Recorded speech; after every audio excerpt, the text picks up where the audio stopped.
Howdy folks, hope you're all having a good one, and welcome back to Far Cry 6, where I have been tasked by Juan to go and meet one of his contacts at a nearby radio tower. No doubt we're going to be up to no good. While we're on the way, I'd just like to take this moment to address some of the comments that I've seen in some of the previous Far Cry 6 videos.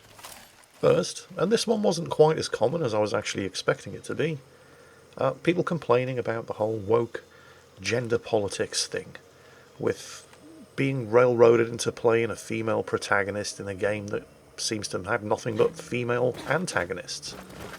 Well, first, you've only really so far met two other characters other than yourself who actually matter. One of them's female, Clara, the other one's male, Juan, so I'd hazard a guess that the 50-50 split between the genders on display so far roughly corresponds with what we see in the real world.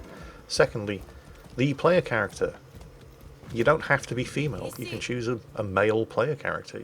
Your name is Danny, either way.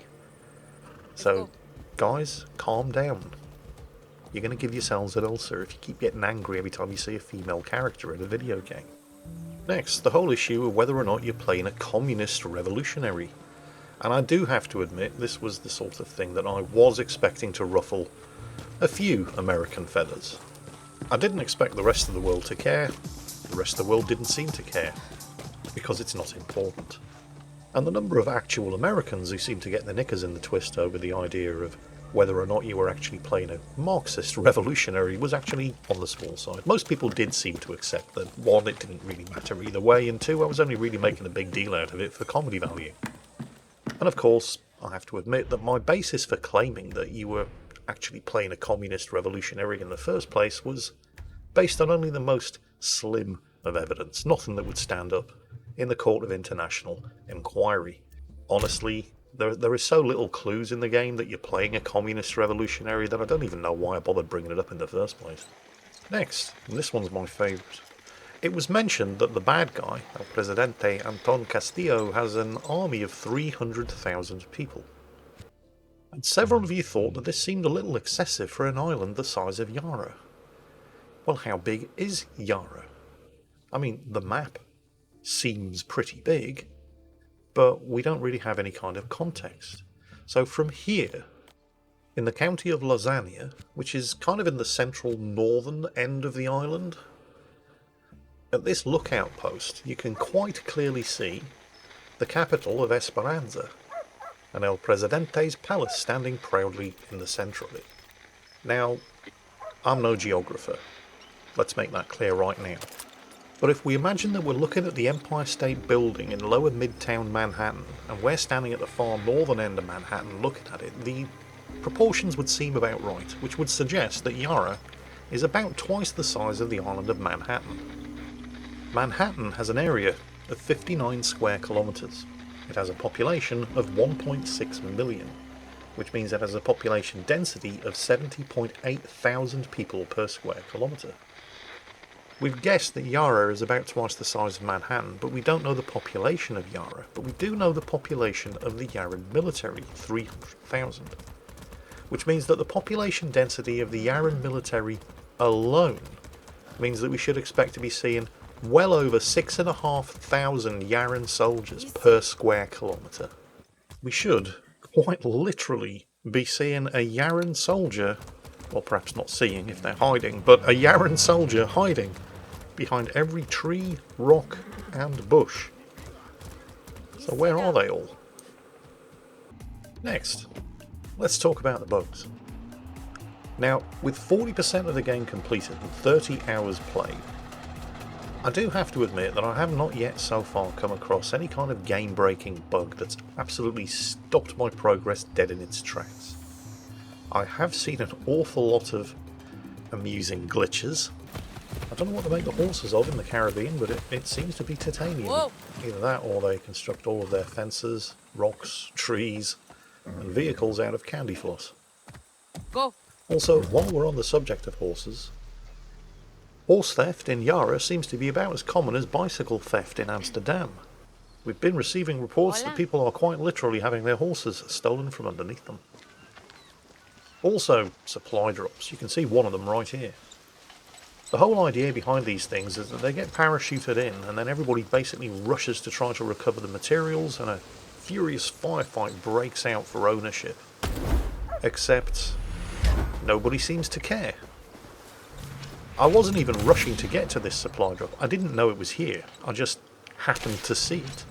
I actually came down here looking for one of the game's cryptogram puzzles which had been revealed on my map. I had no idea that there was a supply cache, and I have no idea how long it had been sitting there burning away.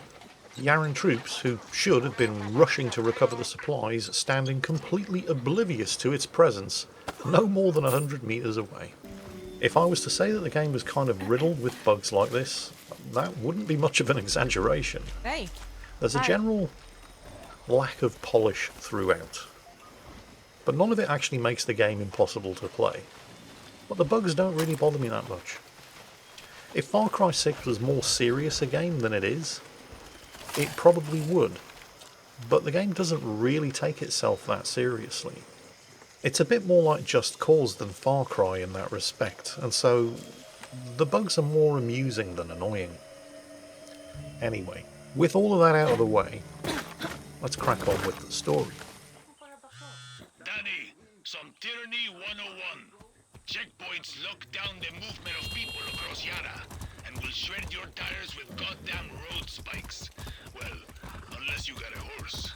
See, I've been through enough of them in Esperanza. Clear the checkpoints, destroy the billboards, then watch Libertad rise from the ashes. So, checkpoint up ahead. As Juan mentions, checkpoints can be a real pain in the arse if you're in a vehicle. Not so much if you're on a horse, because you can just blaze right through them in a horse without triggering the spikes, which would shred your tyres if you were trying to get through in a vehicle without being recognised and stopped by the troops. See, the problem with a checkpoint is that in order to get through without having your tyres shredded by the automatic spikes, you must slow down to 30 miles per hour.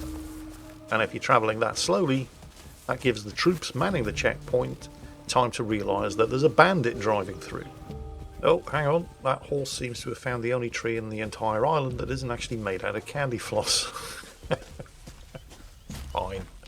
Like I said, bugs everywhere. Where were we? Oh yeah, checkpoints. So if you're driving through a checkpoint slow enough to not trigger the road spikes, you get recognised and shot at by the troops manning the checkpoint. And if you are driving through the checkpoint fast enough to not get recognised and shot at by the troops, then you trigger the road spikes, at which point the troops start shooting at you anyway. So, taking out the checkpoints is a good thing. Take them out with my chopped M14. And yep, as several other people have pointed out, the fact that the charging handle is on the wrong side of the receiver is really triggering me right now. Jeez. Okay, we're going to ID the locations of... There only appear to be 3 or 4 people actually manning this checkpoint. I'll send Guapo after that guy.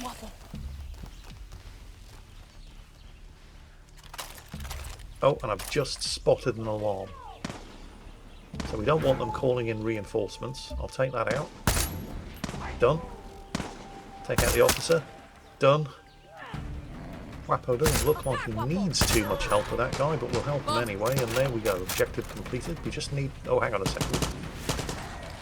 Random patrol just turned up. Guapo's on him. He doesn't appear to need my help.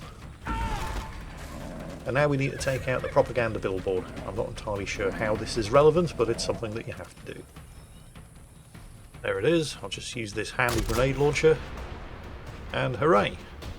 We haven't just neutralised the checkpoint, we've actually taken it for the revolution. So this checkpoint now becomes manned by guerrilla fighters. And we can pick up missions from this place now, as well as loot it. It does indeed have a stash room, Danny. And inside that stash room there is no jingles. Press E to loot, you press F to melee. I'm sure that's never going to come back and bite me in the arse later. There's always some good shit. And also at these newly liberated checkpoints there's a guerrilla scout who's happy to offer you missions. Tell me what you know. You want to hit the military where it hurts? There's an anti-aircraft site on Santuario. Blow it up.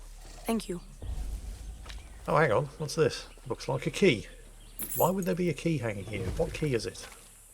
The Sagrado checkpoint key. How did I get into the stash and loot the sniper rifle if the key was hanging up over there? Don't know. Far Cry 6 is a game where it really doesn't pay to ask too many questions. Anyway, let's crack on with Juan's mission. There seems to be an outpost here. Juan, I found the tower. Don't stop now, Danny. Find the guerrilla path and follow it to my contact. See, I'm on my way. Okay, Juanito. Plenty of stuff here to pick up. And I have to admit, I was getting Far Cry 4 flashbacks here. I mean, I loved Far Cry 4, but the entire game just seemed to be about climbing bloody radio towers. Not so in Far Cry 6. They are here, but like in Far Cry 5, they're not really an integral part of the game. It's not to say that there aren't going to be any climbing puzzles. There are. But they're not what the game's about. Ooh, new shoes. Let's take a look. So what are these? Improves movement speed while reloading. Well, they're better than what I've got, so we'll take them. Anyway, loot secured, follow the trail through the mountains, and eventually we find Juan's contact. Juan described you pretty well. My name is Raisa, and I'm going to be helping you steal shit from Castillo today. Are you going to tell me what I'm stealing? Depleted uranium. Perdon, I thought you just said uranium. You heard me. Look, all I know is I burned my last contact in the army tracking it down for Juan. You ex-military? Isn't everybody? Okay. Just show me where it is. First, you take this parachute. Trust me, it can save your life. Now I'll take you to the old Spanish fort. They've got it locked up inside. Alrighty-roo, now we have a parachute. This is not what anybody, even the most generously minded person, would refer to as a realistic parachute. It's a Far Cry parachute. By that, I mean it's a device that's basically in the game to prevent you from breaking your neck when falling from heights as little as 20 feet. Yes, it's that kind of parachute. The depleted uranium that we're going to score from this Spanish fort is one of the most important resources in the game. Normally, you get it from anti-aircraft sites. Don't ask, you just do. Maybe the anti-aircraft guns fire depleted uranium shells. I don't know, not really important. But depleted uranium is the resource that you use to purchase the resolver and supremo weapons. The special improvised weapons that Juan makes for you. I don't have any DU yet, so I can't do anything about that right now, but there is a resolver workbench here that I can use to investigate upgrades to the sniper rifle that I just scored. Several of you are right now looking at that thing thinking, that looks like an Accuracy International bolt-action 7.62mm rifle. And you're right, it does look just like that, but that's not what it is. This is apparently a Cuban copy, with a couple of minor changes. What's that? Cuban? Sounds a bit communist to me. Don't worry, I'm sure that's just a coincidence. Anyway, let's get this fort scouted out. And honestly, I think probably the single most impressive thing in Far Cry 6 is the app on my phone. That, look at this. Not only can it recognise exactly what kind of soldier I'm looking at, it can also tell me what kind of weapon he's carrying, what kind of ammunition he's using in the weapon that he's carrying, and what kind of ammunition is best used against him. That is a seriously impressive piece of software. Whoever wrote that app has single-handedly, overnight, rendered the entire CIA's photographic intelligence department redundant. And it's probably now working for Google. You see, here's the thing. When you've got this level of bullshit coded into the game mechanics... when you've got this level of bullshit in the game that you're not supposed to even bat an eyelid at, I find it really hard to get upset about people sitting on invisible horses. Do you know what I mean? Anyway, let's crack on, shall we? This fort is the most protected base on the island. These soldiers have been issued with body armor and helmets. Nothing armor-piercing rounds can't handle. Use the workbench if you need to craft some, and then go snatch that uranium, Danny. That parachute I gave you could come in handy here. Just don't drop into the middle of the fort, okay? Now, much like the scene in Independence Day where experienced computer coders wept in horror as Jeff Goldblum casually suggested that he could just whip up a virus compatible with alien computer systems, I have no doubt that experienced actual real-life parachutists are equally horrified at that casual example of how Far Cry 6 thinks parachutes work. Better watch myself here. Guys, it's just a game, okay? Don't worry about it. It'll be fine. So what do we have down here? Now, looking at the minimap in the bottom left corner of the screen, you can see there's a sort of angry red blob. Yep, there he is. That's a soldier that I hadn't spotted, but the game is warning me that there was some enemy presence there. You notice as soon as I spot him, tag him, and or shoot him, that sort of angry red blob disappeared. I don't want to leave him just lying here though. Anybody could peer over the battlements and see the body lying there. So, we're going to dispose of it. There we go. You'll note that despite my careful reconnaissance, I have not actually located all of the soldiers present inside this old Spanish fort. There's still a couple of indistinct sort of red, hazy, blobby areas on the minimap that indicate the presence of soldiers that I haven't yet tagged. Like that one over there, which I don't appear to be able to do anything about while I'm swimming, so I'm going to have to be careful here.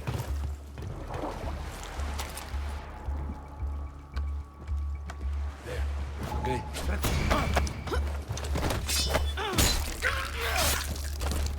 Love me one of those unnecessarily violent machete kills. Right then, the only silenced weapon I actually have is this M14 knockoff. Alright, that door's locked, I can't get into there. There's some good shit in there. There's a crate in there that I'm definitely going to want. It contains a weapon.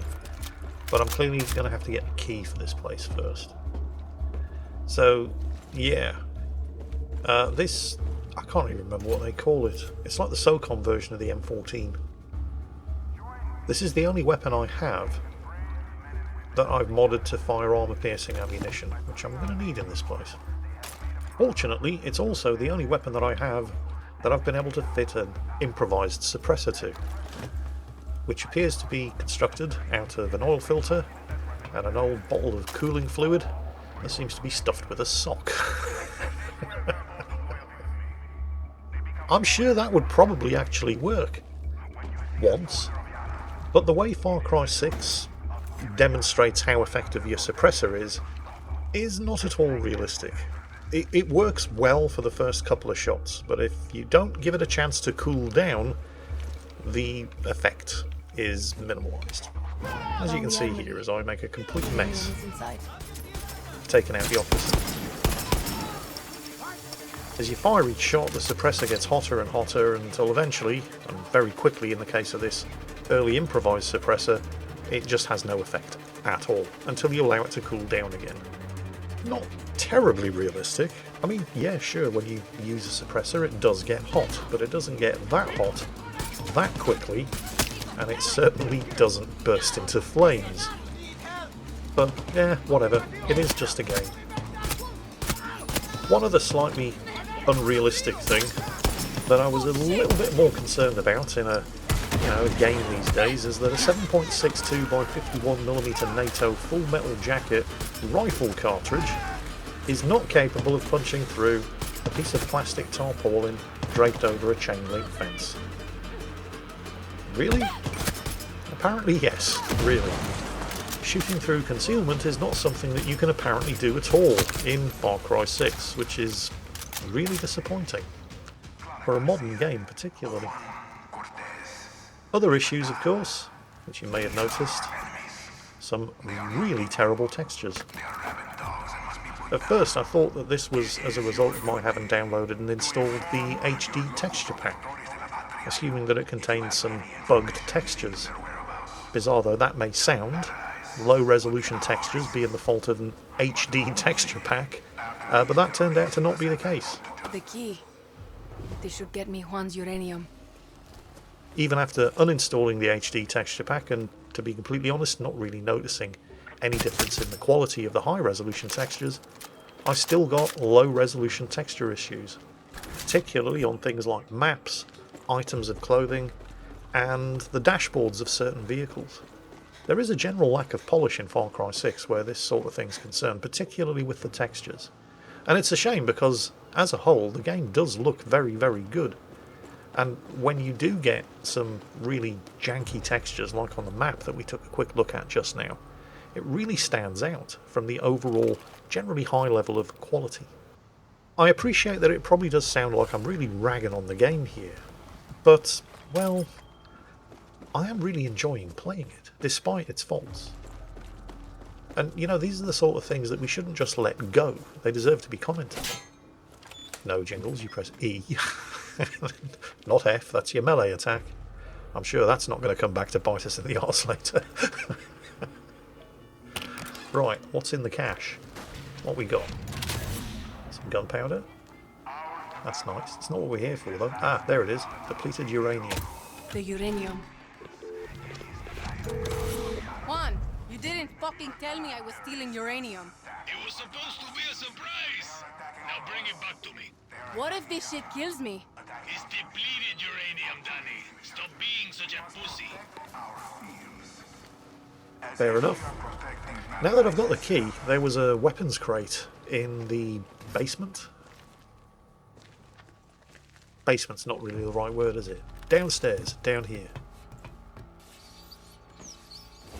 So, where was it? No. Don't go back up the ladder. There it is. There was some kind of storage facility down here. In this sort of subterranean dock. There it is. Wait, still locked. What? Can't shoot the lock out? Nope. This is kind of inconsistent, because some locks you can shoot out. This one you obviously can't. It turns out that I didn't need the key to get in here at all. What's this? Where are the maintenance request forms? We're still waiting on repairs to the hole in the storage locker. Ah, there's a hole in the storage locker. So where's the hole? Not this side. Must be around here. Uh-huh. Yep. Oh well. Turns out I didn't need the key after all. And what do we got? Gonna be a new weapon of some kind. The Autocrat. Seems to be a sort of blinged up version of the default pistol that we started the game with. And I'm sure that the red star prominently located on the hand grip is simply an aesthetic design choice and is in no way meant to represent or imply support for any one particular political ideology whatsoever.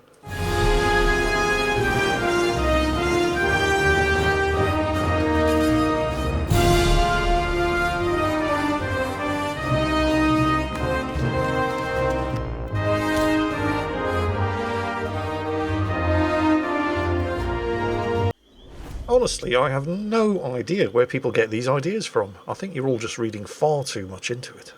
Anyway, job done. Time to head back to the totally not communist rebel camp in order to deliver all of this depleted uranium to Uncle Juan so he can explain exactly why it's so important and what we need it for.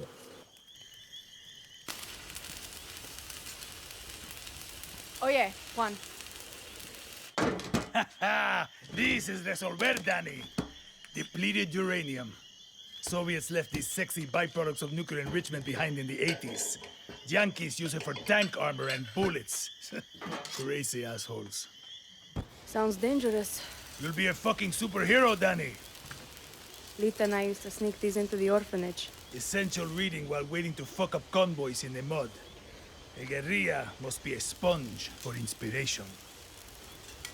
Okay, what the hell is this?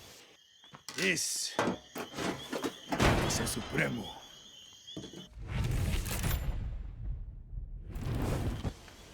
Looks like a rocket launcher. See, she does that too. One more thing. I want you to meet Tostador. The two go together like fire and fury. I like how you resolver, Juan. So do I.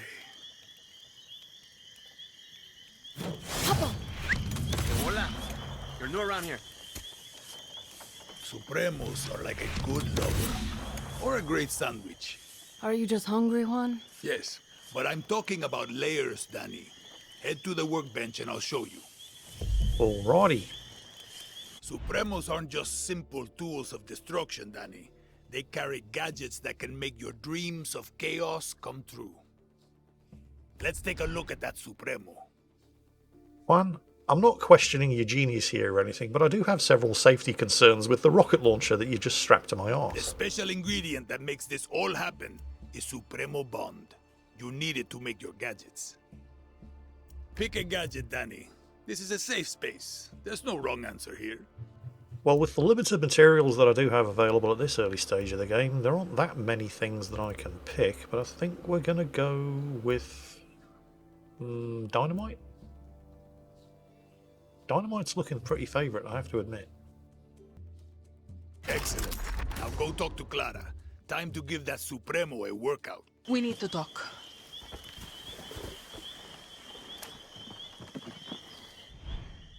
I don't need to tell you that Viviro is the lifeblood of Castillo's regime. He's built work camps to produce it all over Yara. These plantations use outcasts as slaves to grow the tobacco plants they turn into Viviro. These are our people, Danny. Beaten, tortured, sprayed by poison chemicals. There's a camp on this island. We tried to destroy it when we invaded. We failed. Now, we're going to finish the job. Julio is waiting for you at a nearby barn. Hit that slave camp hard. Suerte. Right. While I do still have lingering safety concerns about the improvised rocket launcher that Juan has strapped to my arse, I'm reasonably confident that everything will be fine. Hola, guerrilla. Time for a test drive of that Supremo. Now, if things get too heavy with the soldados, just pull the trigger. But one tiny thing you should know. Uh-huh. The Supremos are in an experimental phase. They need time to breathe after you use them. You know, so they don't overload and kill you. Could have told me before I strapped one to my back. Just let that Supremo feed off the blood of your enemies. What? You'll get it, Danny. You'll get it. So, just to put things into perspective for you all here, yes, I am carrying an extremely volatile and highly experimental rocket launcher strapped to my arse. The key for triggering it is the V key. The V key is right next to the C key, which is used for crouching, and the space bar, which is used for jumping and activating the parachute when you're about to fall to your death. I'm sure right now that if you've been watching this channel for longer than about a minute, you're imagining the potential for utter catastrophe that combination of key presses contains. Stick around, maybe in the next episode. For now, that's it for today. I hope you've enjoyed it, and as always, take care, stay safe, and I'll catch you next time.